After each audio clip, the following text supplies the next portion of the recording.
লক্ষ্য করছি একটি পরিকল্পিত প্রক্রিয়ার মাধ্যমে রাষ্ট্র কাঠামো নগরায়ণ আমরা এটা কথা চাই। জনগোষ্ঠী অস্বীকার করে দেশে যা করতে যাচ্ছে তা কোনো বিচ্ছিন্ন সিদ্ধান্ত বরঞ্চ এটি একটি সুপরিকল্পিত পদক্ষেপ।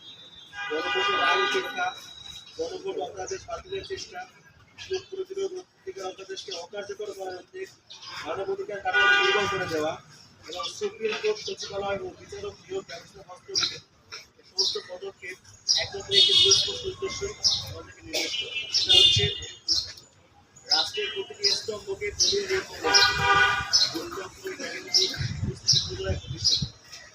সাংবাদিক বন্ধুরা গণভোটের রায়কে অস্বীকার করার অর্থ হল জনগণের স্বাভাবিক ক্ষমতাকে অস্বীকার করা।